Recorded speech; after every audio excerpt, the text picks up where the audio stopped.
Ari, a pergunta é do Samuel, lá da CCR, de Salvador. Como podemos reverter este quadro evangélico enquanto cristão e enquanto comunidade? Como podemos reverter este quadro evangélico enquanto cristão e enquanto comunidade? Uma vez dois irmãos estavam conversando, um irmão pregador e outro irmão que tinha muitas posses. Aí o irmão pregador falou para o irmão que tinha muitas posses: como é que Deus está usando você através dos seus dons para abençoar o mundo? Aí, no primeiro momento, o irmão que tinha muitas posses não entendeu direito. Aí o pregador falou: eu vou explicar para você. E falou assim: o Espírito Santo me deu os dons que eu tenho. O Espírito Santo está usando os dons que eu tenho, me fazendo e me permitindo levar essa mensagem dele para tudo quanto é canto e ensinando o maior número possível de seres humanos. Muito bem, o Espírito Santo deu para você o dom de presidir.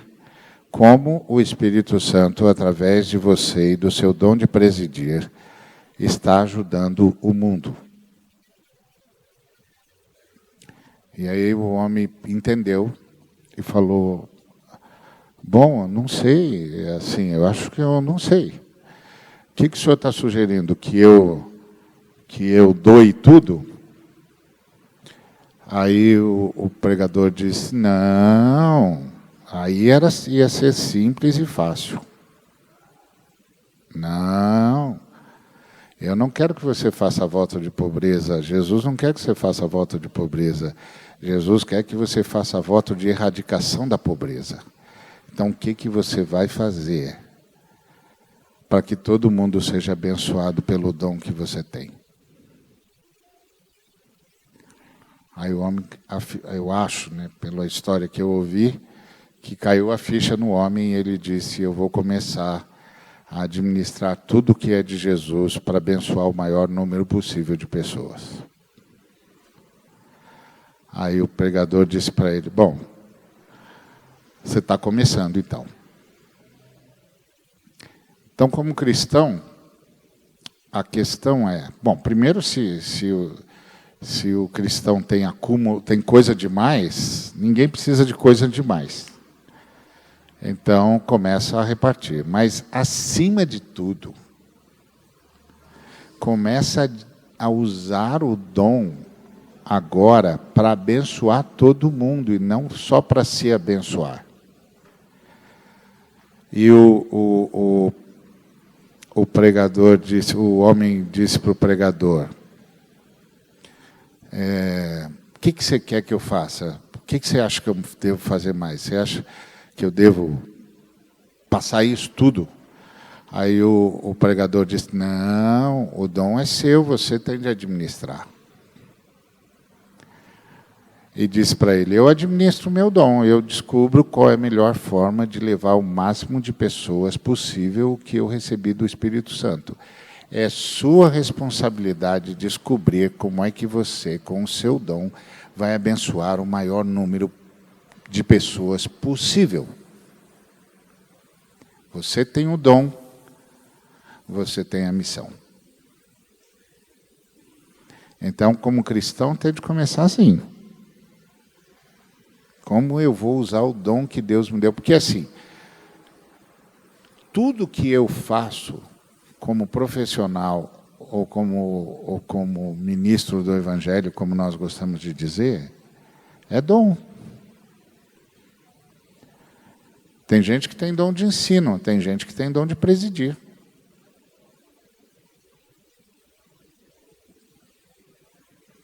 Simples assim. O camarada que tem dom de ensino tem a responsabilidade de administrar o dom de ensino dele de modo que o maior número possível de pessoas seja abençoado no mundo todo. O sujeito que tem o dom de presidir tem de trabalhar de tal maneira que o maior número de pessoas seja abençoado a partir do dom dele em todos os lugares do mundo. E é claro, ele só pode administrar o que Jesus administraria. Ele não pode ter qualquer negócio. Ele só pode ter o que Jesus administraria. Porque Jesus não abençoa o que ele mesmo não teria. Então, começa assim pessoalmente. E como comunidade, tem de começar a ensinar, porque a gente está muito viciado, né? Então, de começar a ensinar e ajudar os irmãos a abrirem mão de coisas. Tem um bocado de nossos irmãos, se não a maioria de nós, estamos escravizados. Nós estamos escravizados por coisas. O diabo sabe que não iria nunca conseguir que a gente o invocasse, que a gente o chamasse, nada disso. Mas ele sabe que nós seríamos prisioneiros de coisas. Uma vez eu ouvi um pregador dizendo o seguinte: você só sabe se é dono de alguma coisa se você doa aquilo. Se é alguma coisa que você não consegue doar, não é você que é dono daquilo, aquilo que é dono de você. Então, doe. Não doe no gasofilácio, não. Doe aos pobres. Jesus tinha um gasofilácio. Aliás, era o Judas que administrava.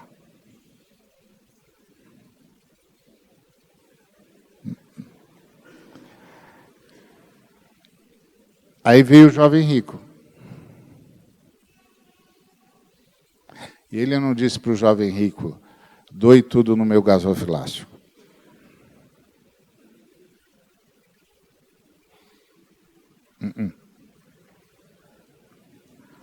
Doa aos pobres. Tem um projeto para os necessitados. Tem um projeto de socorro aos seres humanos. E siga-me. É assim, Samuel. Acho que por aí dá para começar.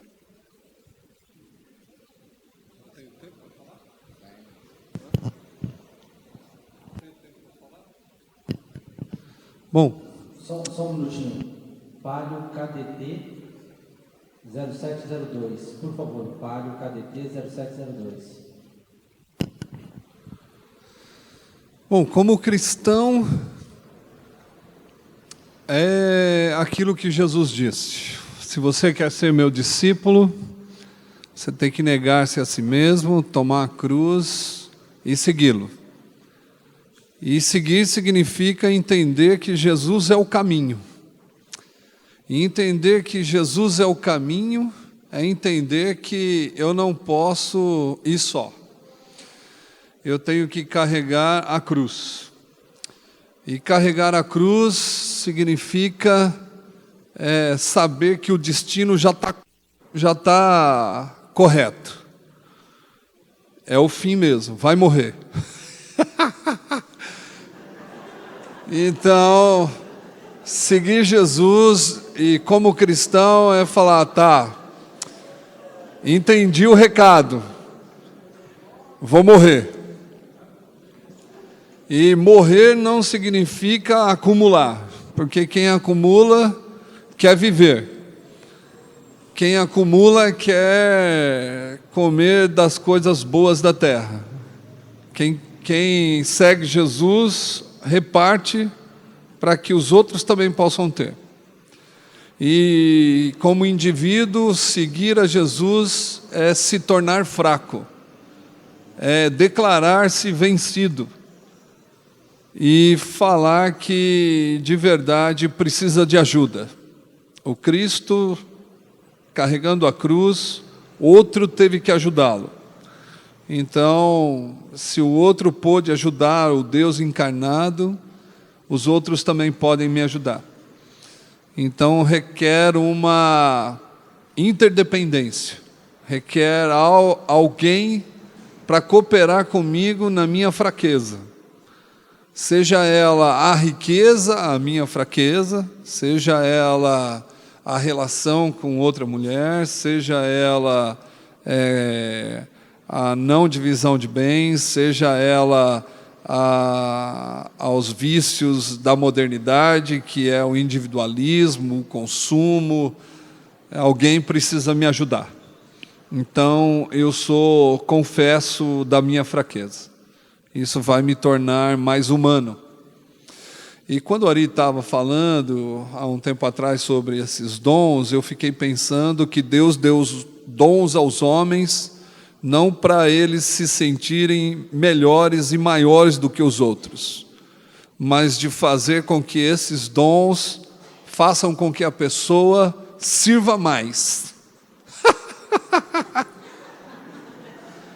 Então, se Deus deu dons aos homens, é para que ele possa servir e não ser servido. Se você tem dom e esse dom acha que o serviço é só nas quatro paredes, tem alguma coisa errada com o seu dom. Você não entendeu o que Deus deu para você. Então, não é para você ser superstar, mas é para você ter a bacia e a toalha na mão. Então, é você se agachar aos pés dos sujos, dos imundos, daqueles que ninguém quer. Então, os dons não é para você se sentir o melhor, mas é para se sentir o menor, que vai lavar pé sujo. Então eu acho que pode começar por aí, individualmente, pode começar por aí. Se eu tenho algum dom, é para servir. E servir significa limpar a sujeira. Não é ser limpo para não se envolver com sujeira, mas é ser limpo para limpar a sujeira, para se sujar, para permitir que o outro se torne limpo. Então aí tem uma ideia de santidade.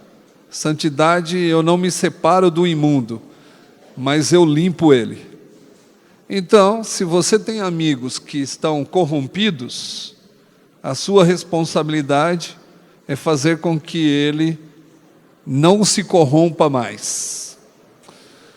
E aí tem uma história de um missionário que encontrou um diretor de um banco. E esse diretor do banco levou ele para um restaurante muito chique, que não dava para ele pagar a conta, de tão chique que era. Só que ele começou a falar dos pecados e das mazelas que ele fazia com os funcionários dele, com os clientes do banco. E no final da conversa, esse diretor do banco quis dar um cheque para ele, para limpar a consciência, que dando uma oferta para a missão dele, estava tudo resolvido com Deus.